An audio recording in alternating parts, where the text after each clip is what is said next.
A lot of content creators and videographers, photographers get so wrapped up in buying the latest and greatest gear, but they don't know how to make money. So this is a podcast talking about A, the camera gear that people have and what tools they use, and B, most importantly, money. How to make money as a working content creator, photographer, videographer, all things content.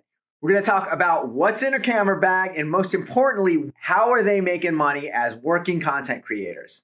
All right, cool. So I got Austin here. He is our podcast guru, coach, and he also runs our podcast department, homie. Yes. I always make him go down Austin low. Is his own business, but he uses our place to basically make money. Is that what it's called now? Is that what we're doing? Yeah, we're making money. We are making money, and I feel like it's the most Googled thing in our world is how to make money using cameras. Well, I think a lot of videographers, photographers, they get caught up in the gear, right? Yep. And then now they're like, crap, I'm $10,000, $15,000 in debt. I got to go make money, right? So I guess this is our first episode. The first thing I want to do is kind of go through our camera bags because it is a tech channel and people want to see what's in our camera bags. So who wants to go first? Do you want to go first? Yeah, let me go first so they end with something good because I didn't bring my camera bag. I brought what I use 99% of the time and actually not even that much. But I guess because people always want to see cameras, I am rocking. But they also like bags. What's your bag? Show me your bag. Okay. We'll People like bags. We'll redo that. No, I don't care. We're not going to edit this thing. This thing is unfiltered, guys. Unfiltered? Yeah. That's not how you do podcasts. I'm doing this for retention and watch time, my friends. So this is not a camera bag. This is an Agio. I love their bags. It's super nice. It's good because I use this. This is like my everyday commute bag. This is what I take when I come here to the studio, when I go to other studios that I work out of, because it has my laptop in it, which I guess maybe I'll show that first just because that's what the whole point. Maybe you want to put it out here? We can. Yeah, there you go. See? There you go. So you got this is Agio. There's a lot of pockets, dude. A lot of pockets. This is great for Disney too. Touch it. Yeah. Fluffy. Feels nice. It's an expensive bag, but so I mean 99% of how I make my money is right here.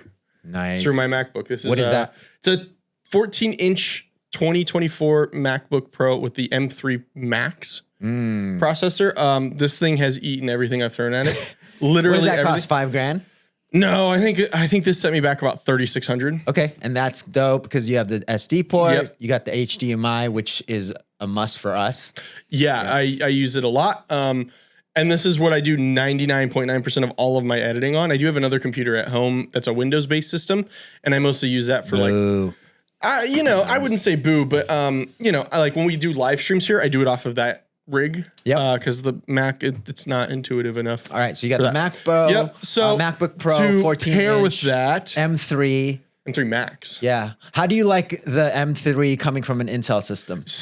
So my last MacBook that I had up until I think 2 months ago when I got this was a 2019 16-inch MacBook Pro with an Intel. It was maxed out for the time. Yeah. It was an i9 and it had 32 gigs of RAM. This also has 32 gigs of RAM, but it works a little differently. And it had the graphics card in it too, and that was really good. I always kind of liked Macs because Mac OS is just so nice. It's so fluid. Yep. But with Windows, like it's cheaper to get arguably better performance, but it is a little clunkier. Wow. Okay. And the build quality is not as good. Like this. So you use this nice. for your editing. It runs your invoicing, your business, your personal laptop. Cool. Yep. Awesome. Yeah. All I right, do what do you everything got next? So next is actually, this is the oldest piece of gear. I got this when I first started professionally you bring editing. a mouse with you. Yeah, dude. Of course. I started professionally editing about 6 or 7 years ago. And I bought this as like a gift to myself as like, we did it. We're making money editing. So this is an MX Master 3. This thing is disgusting. This thing has grime on it because this has been everywhere and has worked on probably some of your favorite podcasts out there.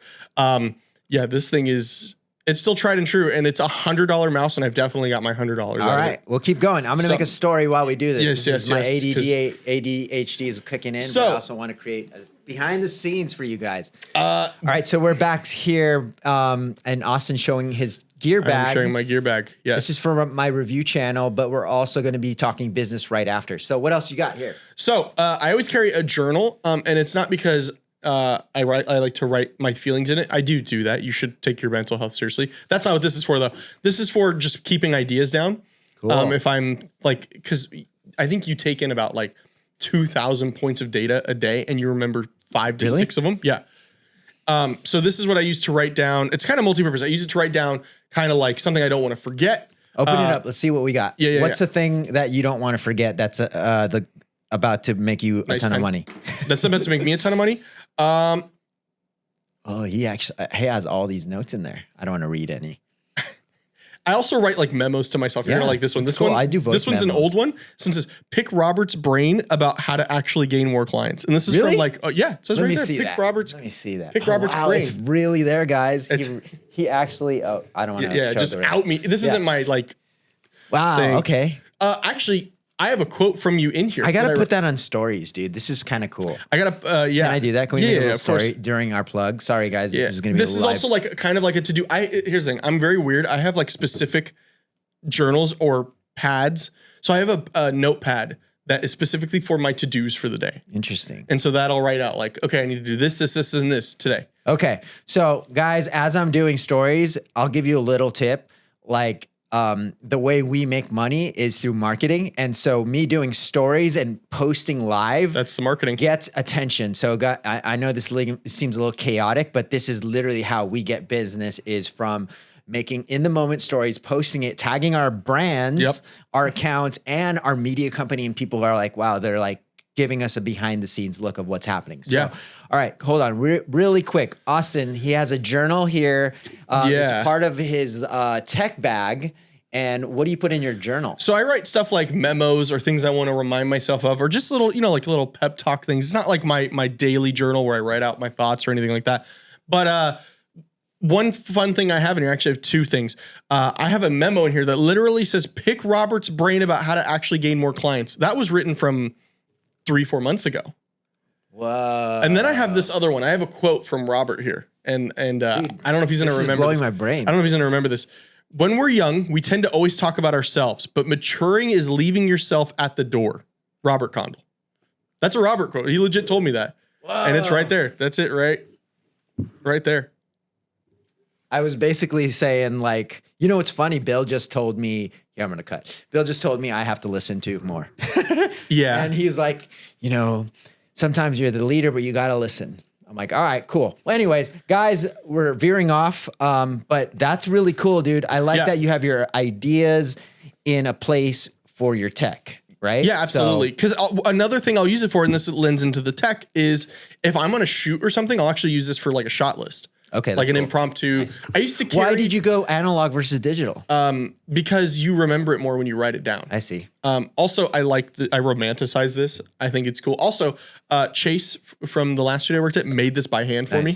So, it just means a lot. I mean, it has like grime and it has wear. Yeah. And it just has character. And it's so very sophisticated. It's very sophisticated. Smell like anything? Leather.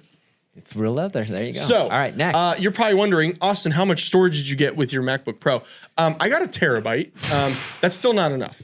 I got 4. I have a terabyte. But to counteract that, SSD, did you get the Crucial? I do. I have a Crucial. This one's a Crucial. This is actually all of my Crucial, guys. my like. I don't know if it will stay in focus. There but you go. Yeah, Crucial. So the Crucial. And how many terabytes? This one's 2. Okay. This has all of like my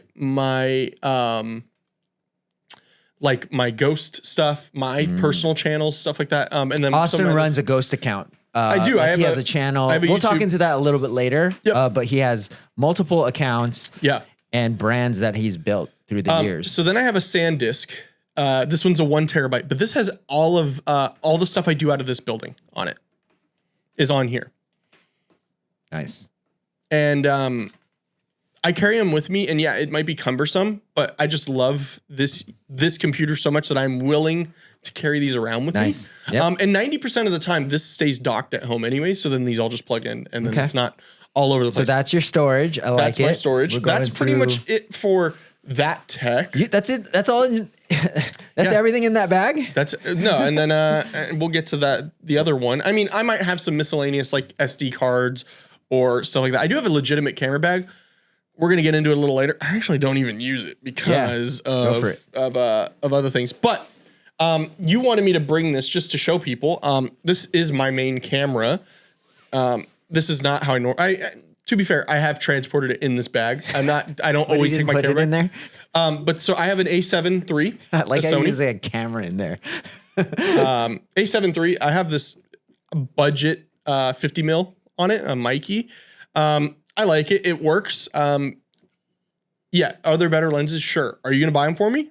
No? Okay. Then if it works, it works. What do you shoot on the A7 III? What was the last thing you shot? The last thing I shot on it was I had a client who's actually a really good friend of mine named Brian Hopkins. He's a musician, and he was recording a new single, and he was having a big guest feature of another artist. So he had me there to film them in the studio. That's the last thing I filmed on this. Nice. Before that, what I think legitimately was the last paranormal investigation I did back in May. Oh, wow. So that's like the OG, the A7 III. The only thing I don't like about it is the record limit, huh? Yeah, the only thing that sucks is 30-minute record limit. Yeah, I can't use this for like podcasts because then it doesn't work well for that. And I have used it for podcasts before. Do you shoot in 4K or 1080p? I do 4K. Okay. Yeah, because that one is a 6K. It's downsampled to 4K, right? Something like that? Yeah, and but I still think it's 8-bit color, so you're not going to get the full vibrancy. Yep. I used to have an Personally, FX6. I don't care about that crap. Yeah, I mean, if you're shooting cinema stuff, it kind of gets, because that's what I try to do more now, is like this stuff is cool. And actually, these cameras are pretty much the same as this. This camera, the A7C, is that. But with no record limit. With no record limit. Yeah, I might actually, if I were to ever get another camera, I would probably get an A7C. Dude, is it surprising you how sharp this freaking camera and the lens is? I love it. Even this ZVE10 that we're using right now is super sharp. You can't tell the difference between I might actually get that one because that one is just for the price. It's so good. Oh, dude, it's crazy, right? And I have a small lens. Overheats. But you can get two of them. You can get two of them. We have two of them here, and that's what you do to mitigate that. So yeah, okay, so that's your camera. That's nice. Yeah. I mean, you got a pretty easy setup. Because here's the thing, Robert. You didn't want me to bring my camera bag. Oh, okay. I have a legitimate camera bag that has other lenses, that has, my maybe batteries, we'll do that my another cards. day. Yeah, but I'm going to be completely honest with you. This episode is about how to make money. Yep. All right. That bag doesn't make me as much money as this laptop. Okay, so we'll talk about that in a second. I'll show you my stuff, right? Yeah. So here, let me pull. I got a couple things right here. Like I use these Marshall headphones. Worst amps ever. Marshall. I don't like Marshall amps for sure. They're not the best, but I like them because they have this thin wire. I have which I need to start plugging more. My water bottle that is a tripod. You need to get me hooked up with them. Yeah. So this essentially is a water bottle I bring, and there's going to be an affiliate down below. Are we counting phones too as like our? You can. What's your phone? Then so I have an iPhone 15 Pro. Nice. And what I like about this is I can actually shoot log on this. Oh, okay. Yeah. Well, it's also got MagSafe, so that segues into my Ringo tripod. It's a tripod that's also a water bottle, or it's a water bottle, also a tripod. Yeah, I need to promote this more because I actually have a brand deal with these guys. We'll make a video on that. So that's I still shoot on the iPhone 12 Pro Max. And yeah, I mean, I was using a 13 Pro Max before this, and it worked just fine. It's just I wanted something a little newer, and I like the idea. Here's the thing: I get these things because I'm like, I'm going to do this, and I never do it. I'm like, I like that I can shoot log on it. I think I've shot log one time, and it was for footage I never used. And I've only ever used S-Log on like my big cinema shoots. Oh, dude, it's a pain to color grade. I'll just say that. No, it's why you get the LUTs that color correct it for you. I don't like any of it. In camera for Rob. All right, so my tech bag that I end up always like breaking up with, buying a new tech bag, but always coming to this tech bag because it fits everything. It's this in case. I think it's called a DSLR.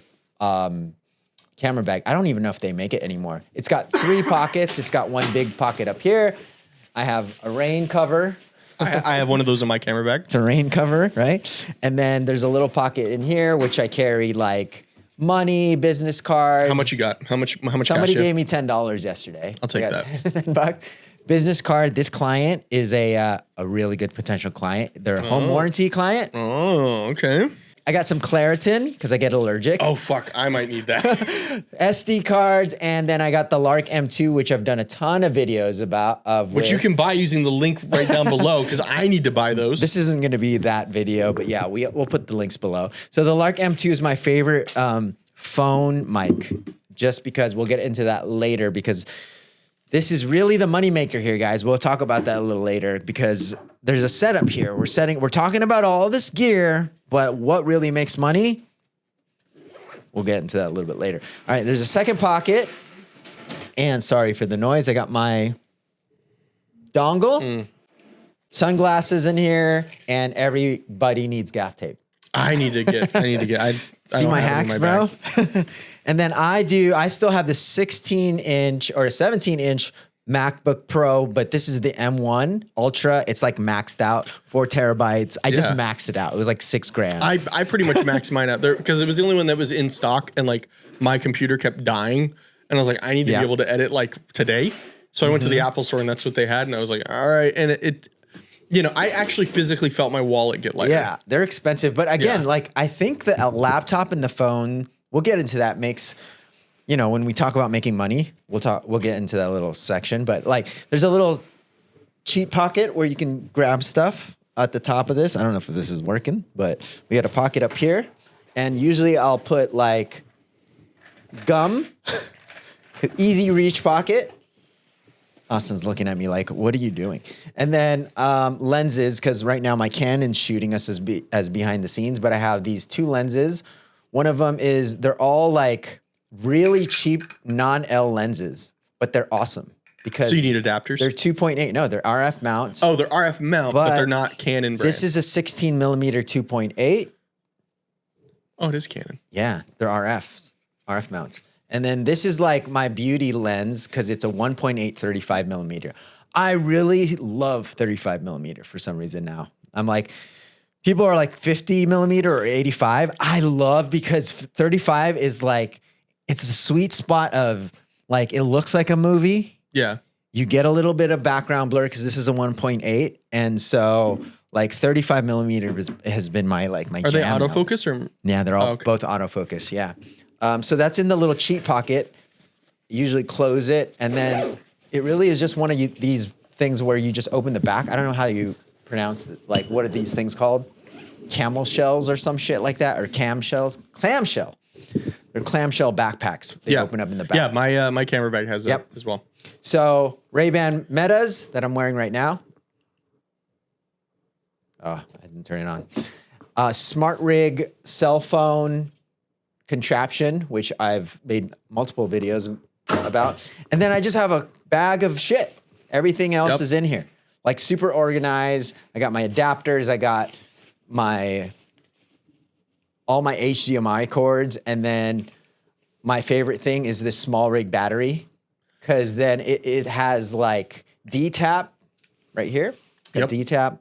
It's a V-mount and it's got USB-C and USB-A, and it also has, what are these, like 8 volts and I don't know what you use that for. Lights, stuff like that. Oh yeah, that's right. I mean, we used on my FX6, I had a V-mount system, but they were like the full V-mount batteries. Crazy. I never had to charge a battery. V-mounts are great. And this is the small rig one. It's 50 milliamps or whatever you want to call it. And then these just have like my vitamins and batteries and loose whatever, So that's it. I mean, I don't have too much stuff. I kind of use this as a camera bag and just a regular backpack, right? Okay, so that's the gear, right? But people also want to know how to make money from gear, right? Yeah. So I feel like they focus too much on this part, on the gear. Is one thing. Yeah, because we're all so nerdy. We all we get gear lust, and then new camera comes out, and then we're all like, I need that, I need that, I need that. Then you're like, I'm $10,000 in debt. Yeah. Now what? And you start to panic and you're like, how do I make money? And then they start to reverse engineer things. This part of the show, I wanted to kind of give context of how long have you been in the business and when did you start making money? So in terms of podcasting, I started professionally editing podcasts in about 2019. Mm-hmm. And that's when I first started making money. But I was editing my own podcast from 2017, 2018. But I started making money, and it's laughable at how little I was making. was in 2019 with my Did first you client. buy a bunch of gear first? No. So you didn't do that way. No. You didn't go that route. No. Yeah. I actually got my FX6 through school. Nice. So I am $50,000 in debt because I went to film school for almost half a degree and then dropped out. Was it worth it going to film school? No. Oh, wow. No, I learned way more from working. You still have student loans though. Oh yeah, they just got deferred again. So like out of sight, out of mind. Wow. Okay. But so you didn't go down the traditional route of buying a bunch of gear and no, now- but I wanted to. I was just broke. I couldn't afford to buy gear, but I was like, I had gear lust for sure. I was like, I want that. I want this. I was editing on a because I only did audio podcasts at first. Okay. So I was editing on like an old like Dell Optiplex that I bought for $50. It works perfectly because it's audio. There's no rendering.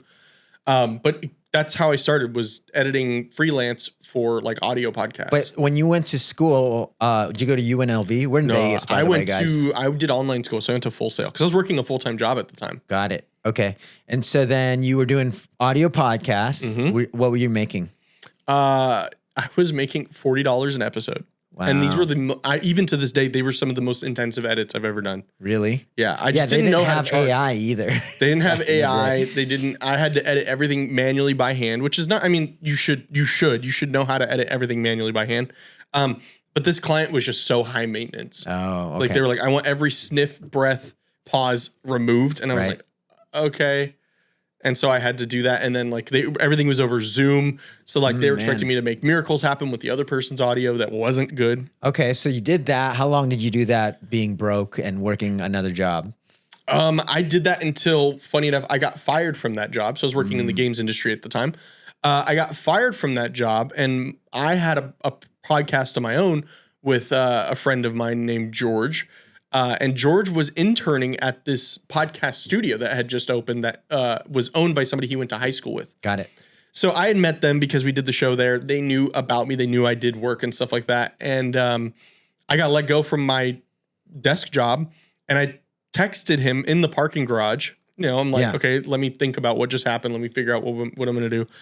I texted him and said, hey man, I just got let go from my job. And at this time, so I kind of jumped ahead a little bit, actually. So in that time, I had the audio podcast client, but then I got my first video client. Okay.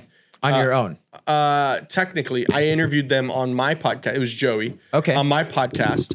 And they had a client that they weren't able to fully fulfill. So they were like, oh, hey, can you do this and I'll pay you? Also didn't charge him enough. Yep. How are you getting these connections from? Through friends at the time. Through friends? Yep. Yeah, so the first one was through Fiverr. Okay. The first audio podcast client was through Fiverr. Awful. I hate that platform. I mean, it's good if you live overseas and like $40 goes a long way for you, but it wasn't good for me. So I met Joey through George, through our podcast that we had at the time. We interviewed him because our show was about like movies and cinema, and he's a filmmaker. So we were talking to him, and I like joked to him. I was like, hey, if you ever need an editor, like I'm trying to do more editing. He was like, okay, cool. And then like 3 months later, he hits me up. Yeah. So were you also pretty much just like offering all the services at this point? I didn't know videography, editing. I didn't have a camera yet. Okay. So I didn't have a camera at the time. Because Full Sail, you have to progress to a certain point before they just send you a camera. So I was just editing. I was like, okay, I have a decent laptop. I can edit video. So he gave me my first video editing client, which was this lady who does weddings. Mm-hmm. I did a behind the scenes kind of vlog for her. She loved it. Ended up hiring me to do all of her videos. And it was good. At that time, it was pretty good income, but I was still working my day job. I think I was making an extra $300 to $600 a month from her for 1 to 4 videos a month, which is still not a lot, but it was cool. At the time, I was like, okay, I'm making more money, but I was grinding because I work 9 to 5. And so when did you think that, all right, I'm moving to the next step? Like as far as like when I got fired. Oh, I see. So I got fired. I text Travis, who's the owner of that studio, and I go, hey, man. When you started working for the podcast studio. Yeah. So, like, okay, now I have a whole new world. Yeah. So I got fired from that job that I had. The very next day I started the podcast studio. And his job was gaming. You were doing gaming. I was a QA tester for a video game company. Okay. So then I go to this place called Sticky Paws, and and my job wasn't to be an editor. My job was to be an engineer. Yeah. It was a grind for 6 months where every day Sticky Paws is a studio was where there was a studio that was They basically host podcasts. Yeah, like video podcasts, kind of like the studio here. Yeah. Like video podcasts, and they got clients coming in and out, right? Yep. Yeah, it's a retail space. But I didn't start as editing for them though. You I started didn't? I started as an engineer. All I would do 8 hours a day, 7 days a week, I'm not even kidding you, was show up and engineer a live boxing show. Yep. It was like a call-in show. And did so that for in this 6 a months. whole time, are you your own business? I was 1099 the entire Yeah. So time. you're 1099. You're still hustling. Yeah. Were you making money still? Were you making any money? I was making more money now. for the amount of work you were doing? I was salaried. So, I mean, looking back on it, it wasn't enough, but it was more than I was making at the time. Gotcha. And it definitely gave me a lot of opportunities. Now, there are a lot of, the business just wasn't ran well over there. And it ultimately led, and I was there for 3 years. I had a huge clients. I had UFC champions that I was very close with. I was their producer. I had big musicians that I was there with. Like I had the dad of the Jonas Brothers as my client, or as one of my shows that I produced. So I learned a lot on the job. I edited. Once I kind of graduated from engineering that boxing show, I edited way more. I stepped up to editing shows, cutting clips, being a producer, and being a producer was like the biggest step. Okay. And it kind of propelled me into where I'm at now. But so I was there for 3 years, or almost 3 years ultimately. What did you learn in those 3 years as far as like mindset wise? Gear. Let's just talk 3 things, right? Mindset, the gear, like what actually drives sales, and then how you actually can make money. Those 3 things. Yeah. So everybody, does the gear matter? No. In that studio did not. We've recorded everything on iPhones. But you had a studio space. We had studio space. So the space mattered. The space matters. Yeah. Having it, because like even kind of sometimes a downfall here is like sometimes it's like, oh, is this just a house? Yeah. It's just a building. Granted, it is a commercial space. So it's like, no, it's a business. But there it was like a storefront. Yeah, they got a storefront. It was retail. So that was their thing. It looked professional, right? And then I think because I've been there, that's where we met. Yep. I think the vibe was cool. The vibe was cool at times, yeah. And it was customer like friendly. Like people were coming in and out. Yeah, it felt like there was a cool little community. Yeah. And I think that's how I think you guys, was cool about it, right? There was a cool vibe to the space. Definitely. I mean, so a lot of it was, we wanted it to be a space that we could be creative, but also have fun. And towards the end, it kind of became too commercialized. Yeah, but do you think that's what people bought? Yeah, absolutely. Like it was. You know what I mean? It wasn't about what I'm trying to say. It wasn't about the facility and the gear. It was like the community you built around it, and it was about the attention to customer. Yeah, that myself and George provided for the shows that we had. Yep. And what I also noticed too is building actual packages. Yeah, like understanding how to package up something and go, okay, because we ran on memberships there. So it was like this is what you're getting for your membership. You know, that way, because it did bite us in the ass a couple of times too, where you're like, I don't know what this show has. Like, I wasn't in on the deal being cut. So I'm not fully aware of what they have. And so I have to wait. And then the client's coming back to me like, well, we said this. And then I find out, well, no, we actually said this.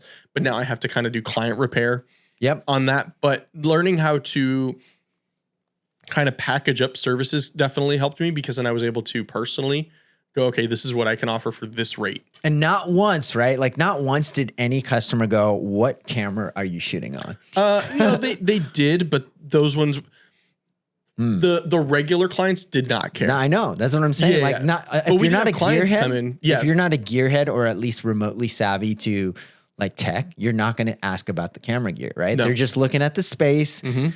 What's my packages? What are my packages? What am I getting for what I'm paying for? Right? See, nothing. We talked about gear in the beginning, but notice this segment isn't really about gear. It's about people, connections. You got in through this job through connections. I did. And it's nepotism. Nepotism definitely plays a factor into that. Yeah, I don't have who nepotism. you know, right? It's who you know. That's the one thing I learned is it's who you know, not what you know. Now, that can get you in trouble, because if you know a lot of people and you're promising something, you got to know how to at least fulfill that. That's a different part of it. That's fulfillment, right? But it's really like people, like I've been in the industry since I was 24. I've been in television and broadcast. All those jobs, I've never had once anyone ask me about my film degree because I don't have one. I was actually I've had one person ask me. Crazy. Who is that? Potential client. They were like, yeah, so what are your qualifications? And I was like, I've done the job. The door right there. You can walk out. Yeah, I've done the job for 7 years now. Like, what are you talking about? Yeah, so I have like 20 years of experience in broadcast, running television shows, going from HD to standard def. You guys digital. recorded on 8-track, right?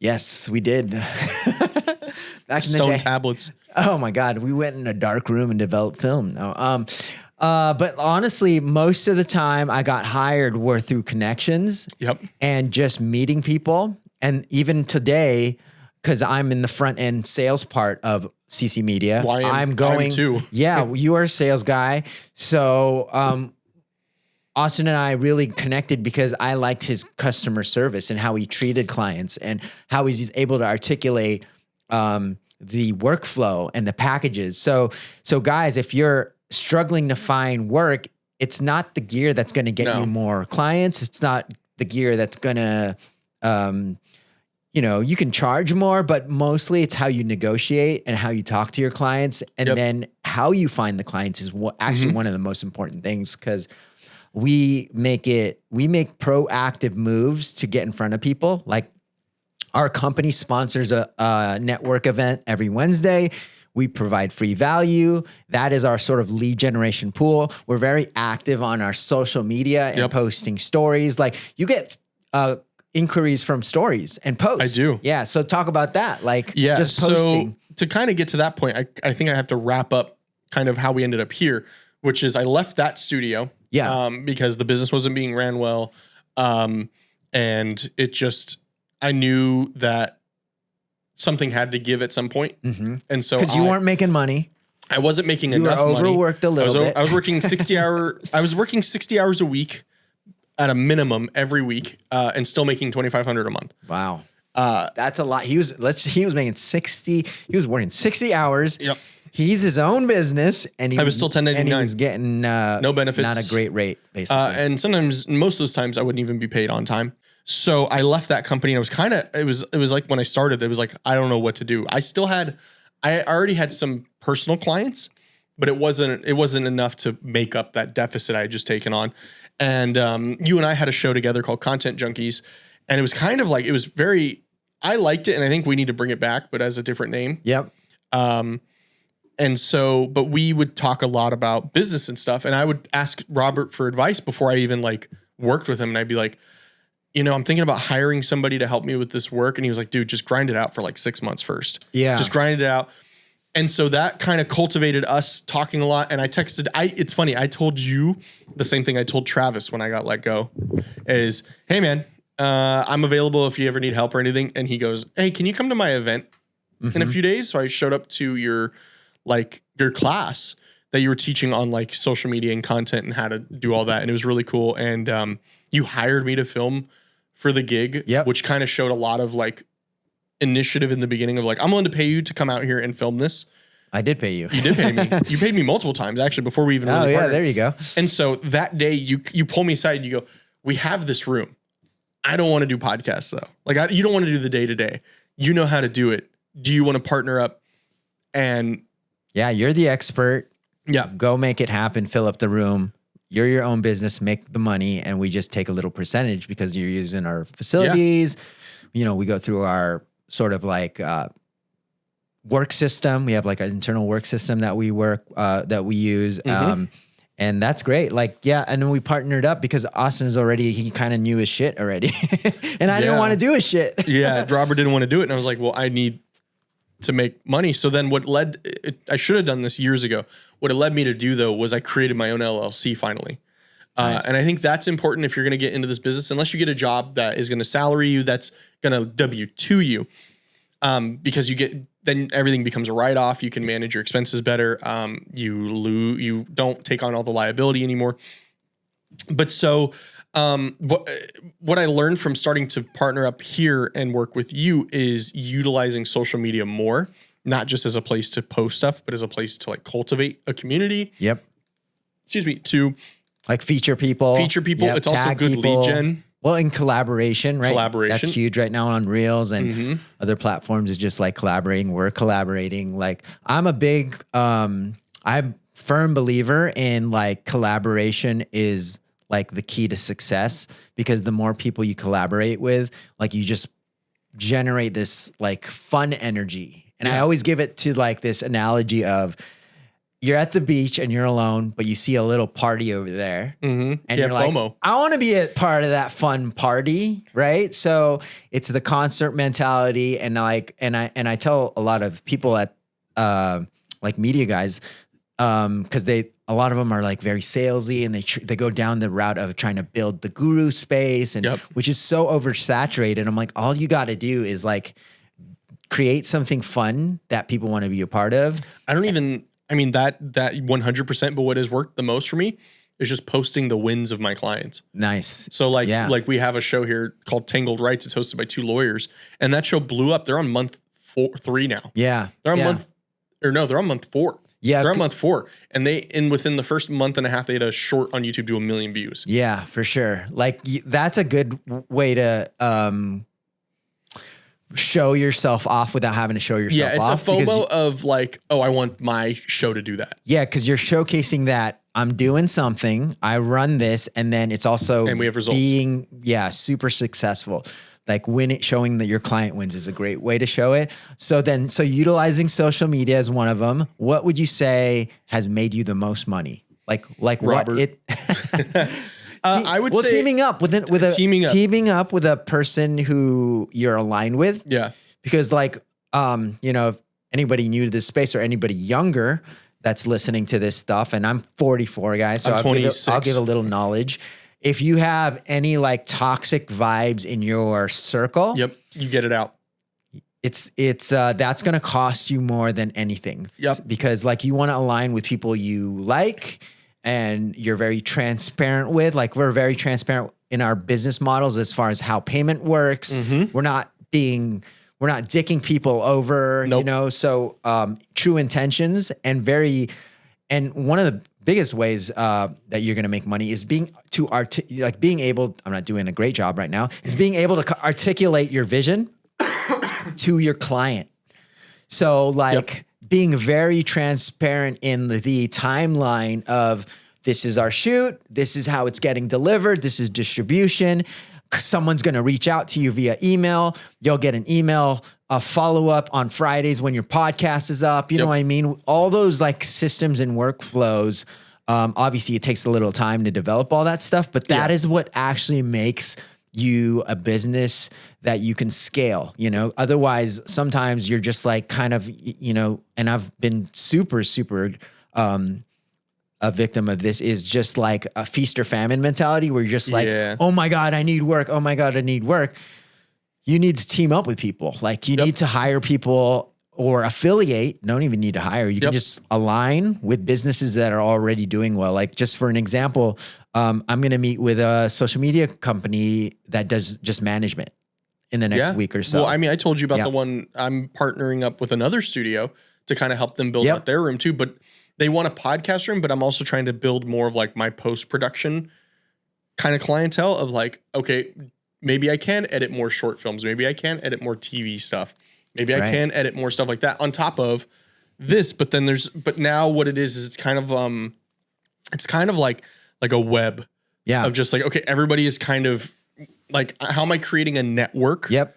I don't think of network as like, oh, my network. I almost think of it as like AT&T. Like I have all these power lines going, but they all talk to each other too, though. Like agency, basically. You're like, you know what I mean? You're connecting the dots. Yeah. Okay, Austin, I know we can talk forever. Yes. Give me some last words for the videographer, the photographer community out there that, they got the gear and they're looking into how to make some money. Give them like a big tip or what not to do. This was a big thing for me, is I always I never filmed anything until I had a client, even if it was small. Just start filming things. Like Robert is way better at it than me. Just film. Like if you're going to talk about videos, that way people can see that you have work. They can see that, okay, it's proof of concept. That's really what it is. It's proof of concept to your potential clients.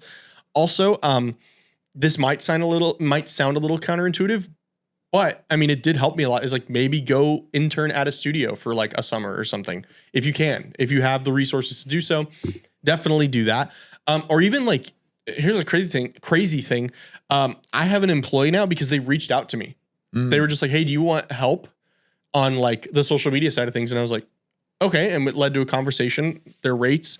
I was like, okay, I can afford to pay that comfortably and make sure that they're paid on time, comfortably. Yeah.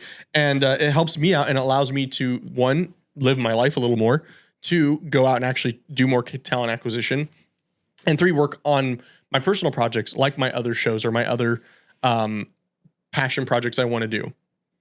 Excuse me. Because the thing is like, and this is a problem I struggle with now is like, yeah, now I have so much business that I'm like neglecting those things.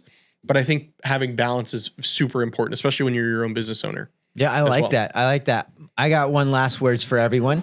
Like 2023, now is the time to start shooting on your phone. 2024? 2024. 2024, like this is the perfect time to pick up the phone and shoot it because content right now is super, like people are clicking on like lo-fi content, unproduced content. Like this is why we're kind of they want authentic. They really want authentic content. So like I think the bar is very low and the return is very high. If you just produce, like you said, just hit record and start shooting, you're going to get a lot more from shooting on your phone every day than trying to hire or buy a bunch of gear and then doing the route I went to was I bought the gear and I had to now, oh crap, I have to make money from what good is the gear if it's sitting in your closet? Exactly. Yeah. So that's it, guys. Let us know in the comments what you thought about the podcast or what topics you want to cover. I'm going to be interviewing some more creators.